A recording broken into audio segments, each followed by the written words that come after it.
as nossas comunidades do segundo milênio e as comunidades de João do fim do primeiro século temos coisas em comum.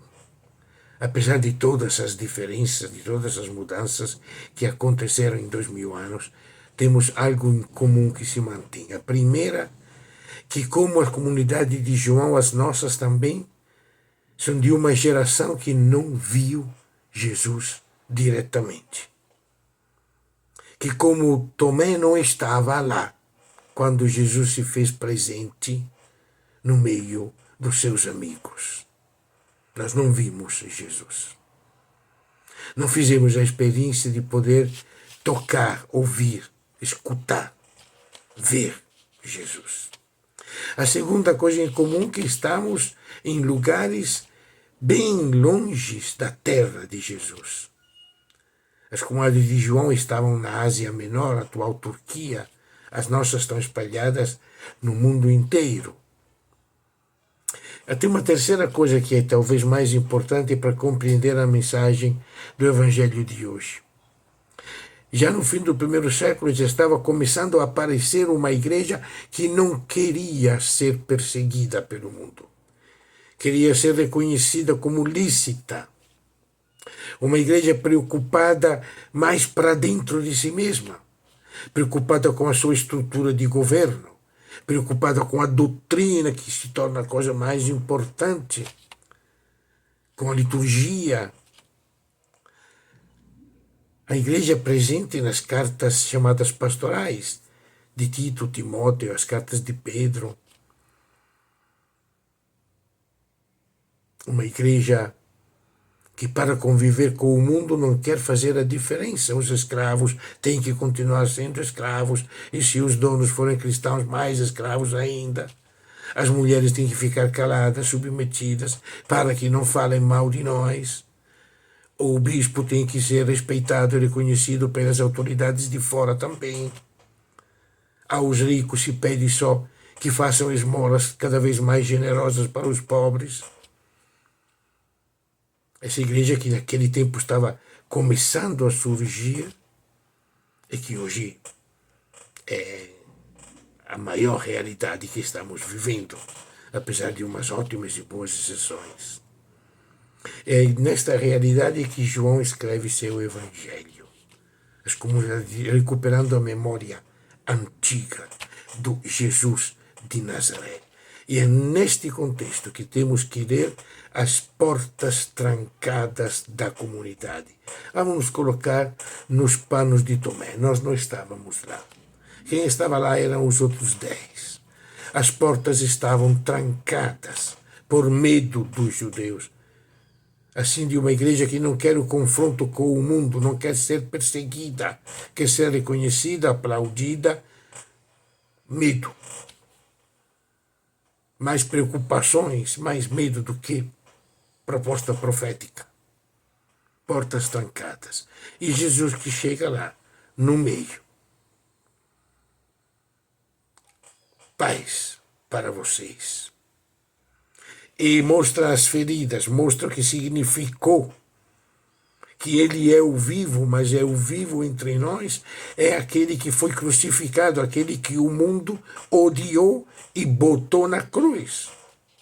Ele que está lá no meio de nós. E que nos diz, como eu, vocês também. O Pai me enviou, eu envio vocês do mesmo jeito. Recebam o Espírito Santo, o Espírito que é a força que nos empurra para fora das nossas paredes. Vão lutar contra o pecado do mundo. Jesus era o Cordeiro de Deus que tira o pecado do mundo e agora, como eu, vocês também vão enfrentar o pecado. Perdoe que deve ser perdoado, destruam o pecado que deve ser destruído, tudo aquilo que é do mundo que massacra, que explora, que gera violência, desconfiança, discriminação, separação, divisão. Vão lutar contra tudo isso. Chega Tomé. Agora chegamos nós. O que é que esta igreja, que esta comunidade vai poder nos dizer? Vimos o Senhor. Bonito, eles estão felizes. Vimos o Senhor. Eu não acredito. Eu quero colocar os meus dedos nas feridas, a minha mão na ferida do costado. Não acredito. Não me basta a sua palavra. Por que não acredito? Não é porque eu seja fraco na fé, porque eu tenha... Não, é porque não estou vendo nada de novo em vocês. Vocês me dizem, vimos o Senhor, e as portas continuam trancadas, fechadas. Vocês continuam lá dentro. Eu queria ter voltado em casa, escutar vocês dizer vimos o Senhor, e vocês ter as portas abertas, prontos para sair, para enfrentar o mundo, para enfrentar o pecado, para anunciar como Jesus fez. Ser como Jesus. Não basta crer em Jesus, tem que crer como Jesus. E eu não estou vendo vocês. Estou vendo uma igreja que reduz a fé a uma doutrina, a uma liturgia, a uma estrutura, a uma religião que quer conviver com os poderes do mundo, muitas vezes silenciando diante de tantas injustiças. Como é que eu posso acreditar que Jesus está vivo se vocês continuam com as portas trancadas? Vai ter que vir Jesus no 7º dia, no fim dos tempos, para que eu possa acreditar? Para que eu possa ver as feridas? A única coisa que nós temos que mostrar, além de dizer vimos o Senhor, é mostrar as feridas, nós também. As feridas de quem lutou contra o pecado do mundo pela força do Espírito Santo. E o mundo fere. O mundo persegue, se você levar a sério a missão de Jesus, que Ele te confiou, como eu façam vocês também.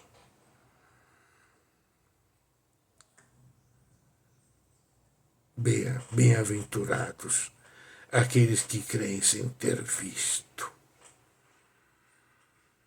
Porque se esperamos o testemunho das nossas comunidades, aí vai ser difícil acreditar que Jesus continua vivo. Podemos até acreditar que Jesus ressuscitou, que está lá no céu, que venceu a morte, mas que Ele está vivo, caminhando no meio de nós, querendo que nós façamos os sinais que Ele fez. Isso é mais difícil.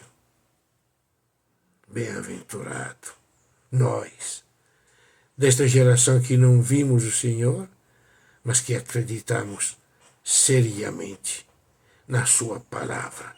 Como o Pai me enviou, eu vos envio a vós. Recebei o Espírito Santo.